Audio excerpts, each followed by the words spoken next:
questions about. So the big thing, if you're in a crunch, is one, it would be good if you know the order of how things happen. But if you're in a real crunch, just make sure you know what everything does. Okay. So if you have no idea what I'm talking about in terms of somatostatin, gastrin, CCK, secretin, that's where you need to start. You need to make sure you understand what these things do. Okay, not so much when they do it, even though that would be really good. But if you're in a crunch, it's gonna be more important for you to understand what these things are doing. And then if you have time, make sure you know when they're doing what they're supposed to be doing.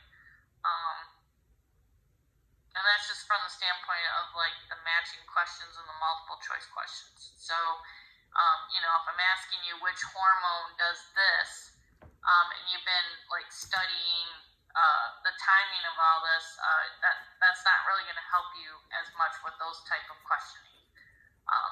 Of course, there's going to be questions about timing and stuff, but you probably would have a better shot at this point of making sure that you understand what all of these things do. And then hopefully along the way you'll get an understanding of when they're doing what they're supposed to be doing. Alright, small intestine, not that important to know the anatomy. Again, I'm bringing up that parasympathetic and sympathetic, so you have to get that in your head that parasympathetic is used to activate movement, sympathetic is used to inhibit. This is just another example of strengthening that concept here. So when parasympathetic is overworked, we're going to get diarrhea. If sympathetic is overstimulating the intestinal tract, then you're going to get constipation.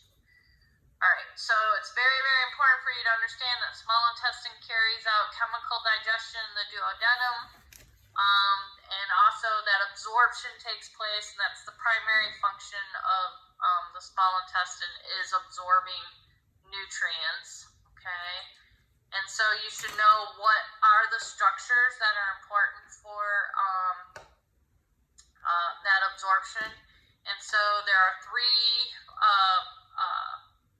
features of the small intestine that increase the surface area by 150 times, and that's that plicae circularis, the villi, and then you should also know that in the villi we have the structures that carry the food away. So you should know that proteins and carbohydrates, their breakdown products are going to go into the blood system of the lacteal, and all the fats will go into, of the villi, and then the fats will go into the lacteal of the villi. Okay, so that's an important thing to remember about the small intestine is this increase in surface area and the role of the villi carrying the absorbed nutrients away.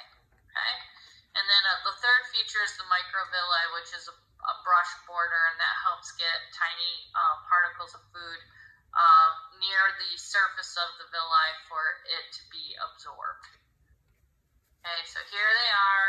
Okay, so again, carbohydrates are going to go into the blood, the fats are going to go into the lacteal, and the proteins are going to go into the blood. Is that the only thing that's absorbed in the stomach or in the small intestine? No, we have water and electrolytes. Okay. So the remainder that doesn't get absorbed is considered waste, and so when that chyme then goes into the large intestine, we don't refer to it as chyme anymore, we call it feces. And so these are the areas of the large intestine, so keep in mind that the large intestine has some unique features, one of which is it's got smooth muscle layers that are used to form the haustra, and that haustra are pocket-like sacs, and this helps with segmentation or mechanical digestion. The large intestine, a lot of people don't know this, has fat pouches for the purpose of storing fat. Okay, so those are the epiploic appendages. Okay. It's got an appendix, but we don't know why. It's believed that had an immune function once upon a time ago. Alright, so then we have the chyme entering here, and then it would move up and around the large intestine. Okay, rectum has basically, we're seeing the rectum coming into the anal canal. It's just important for you to understand the two roles of the sphincters, the internal versus the external, and that's very prominent in the defecation reflex, which is at the end here. And so just keep in mind what the functions of the large intestine are, and then also keep in mind that there's no chemical digestion happening in the large intestine, okay? That all takes place, above the large intestine, the small intestine, the stomach, and in the mouth is chemical digestion taking place. But there's no chemical digestion taking place in the large intestine. It's primarily used for the process of transport, okay, using both segmentation and mass peristalsis. It's also used as a residence for intestinal flora. And that's to produce vitamins, which then become absorbed in the large intestine. And of course, it secretes mucus, and that's for the purposes listed here, which I think are pretty straightforward. Okay, so continuing the reflex discussion, the defecation reflex is a long reflex because we're involving both the spine and the brain.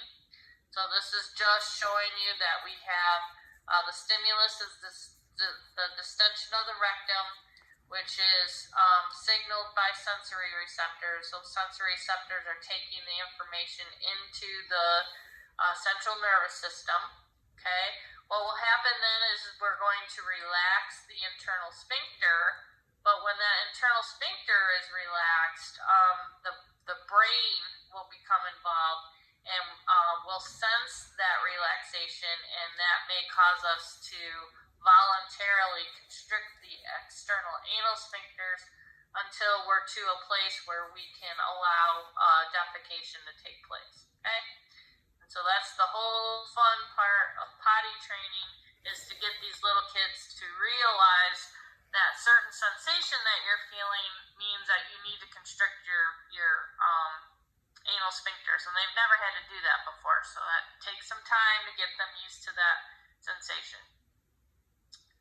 All right, any other questions?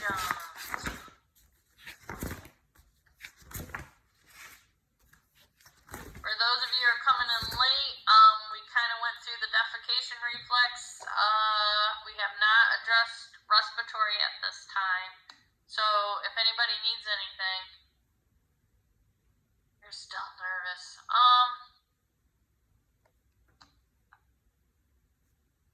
You're still nervous too.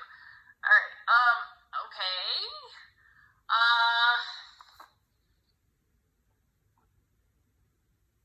If you're super duper nervous and you think it's going to be test anxiety, I would say have your notes there, and then just, I think you'll get confidence with the test. So I don't want you blanking out for the whole test.